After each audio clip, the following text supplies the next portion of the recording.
Did you know that many popular nursery rhymes have roots in dark historical events? For example, Ring a Ring o' Roses is believed to reference the Great Plague of London. Nursery rhymes are a staple of childhood, with their catchy melodies and innocent-sounding lyrics. But beneath the surface of these seemingly harmless ditties lies a dark history that's just waiting to be uncovered. From the Black Death to Bloody Monarch, the origin of these rhymes are far more sinister than you might have imagined. As we delve into the world of nursery rhymes, it's hard not to wonder how these dark tales became an integral part of our childhood. Were our parents and grandparents aware of the dark history behind these songs? Or were they simply passed down as harmless entertainment? The answer, it seems, lies in the gruesome and often disturbing historical events that inspired these rhymes. So, let's take a journey into the heart of darkness and uncover the true origins of some of our most beloved nursery rhymes. Ring a Ring o' Roses is one of the most well-known nursery rhymes out there, with its catchy melody and seemingly innocent lyrics. But the truth behind this rhyme is far from innocent.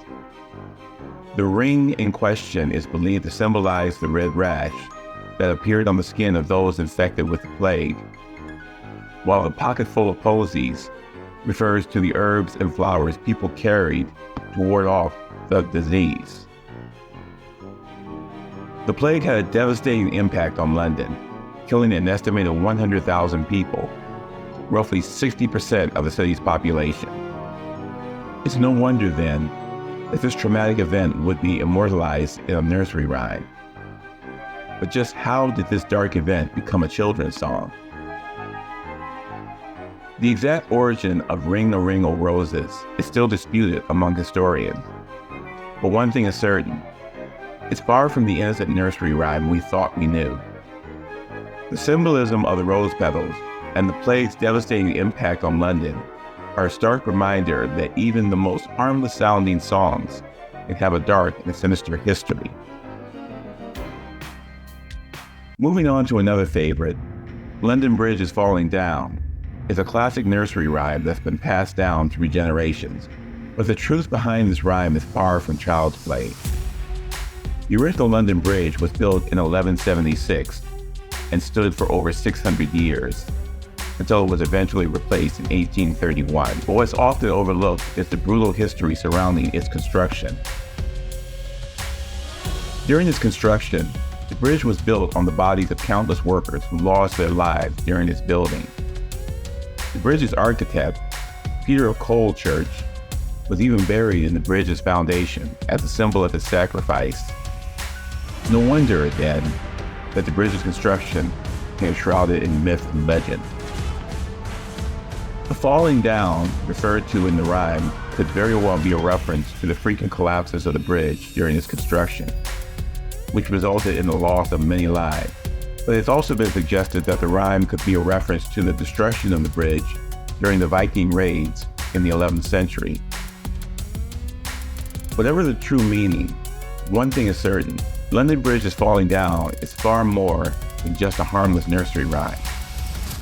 It's a window into the dark and often brutal history of one of the world's most famous landmarks. Baa Baa Black Sheep is another nursery rhyme that's often seen as nothing more than a harmless ditty about a sheep. But the truth behind this rhyme is far more sinister. The master referred to in the song is believed to be King Edward I, who imposed heavy taxation on the wool trade in medieval England. The one for the master refers to the taxes imposed on wool production, while the one for the dame is thought to refer to the church's own share of the profits.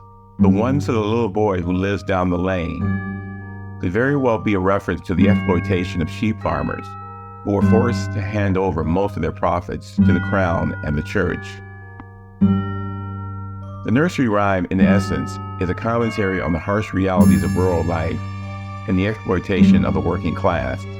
It's a stark reminder that even the most seemingly innocent songs can have a dark and sinister history. Mary, Mary, quite contrary, is another nursery rhyme that's often seen as nothing more than a harmless ditty about a gardener. But the truth behind this rhyme is far more sinister. The Mary referred to in the song is believed to be Queen Mary I, also known as Bloody Mary, who earned a reputation for her violent prosecution of Protestants during her reign. The garden referred to in the song could very well be a reference to the numerous executions and burnings at the stake that took place during Mary's reign. The silver bells and cockle shells could be symbolic of the torture and brutality inflicted on those who opposed Mary's Catholic dogma. The nursery rhyme, in essence, is a commentary on the violent histories surrounding Mary's reign and the brutal suppression of Protestantism during that time. It's a stark reminder that even the most seemingly innocent songs can have a dark and sinister history. Hickory Dickory Dock is another nursery rhyme that's often seen as nothing more than a harmless ditty about a mouse. But the truth behind this rhyme is far more sinister. The Hickory Dickory Dock is believed to be a reference to the Old English system of punishment, where criminals were punished by being placed in the stocks. The mouse referred to in the song could very well be a reference to the numerous executions that took place during the Middle Ages, where the mouse symbolized the condemned man's fate.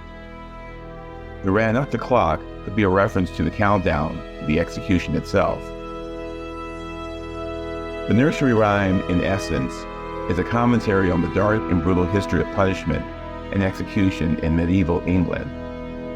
It's a stark reminder that even the most seemingly innocent songs can have a dark and sinister history. The Farmer in the Dell is another nursery rhyme that's often seen as nothing more than a harmless ditty about a farmer. But the truth behind this rhyme is far more sinister. The Farmer in the Dell is believed to be a reference to the isolation and loneliness of rural life, where farmers were often left to fend for themselves. The wife referred to in the song could very well be a reference to the hardships faced by women in rural areas, who were often left to manage the farm and raise the children alone. The child referred to in the song could be a reference to the numerous cases of child labor and exploitation that took place during the Industrial Revolution. The nursery rhyme, in essence, is a commentary on the harsh realities of rural life and the exploitation of the working class. It's a stark reminder that even the most seemingly innocent songs can have a dark and sinister history. Three Blind Mice is another nursery rhyme that's often seen as nothing more than a harmless ditty about three blind mice. But the truth behind this rhyme is far more sinister.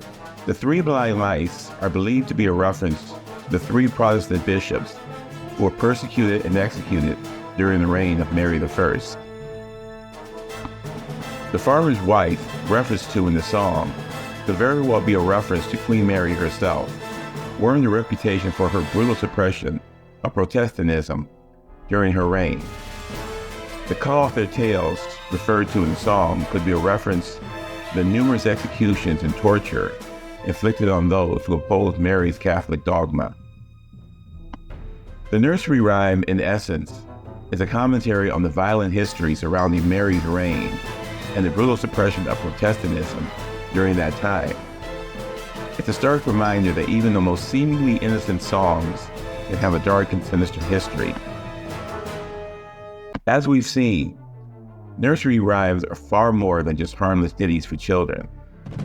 They're a window into our dark and often brutal history, a commentary on the harsh realities of rural life and the exploitation of the working class.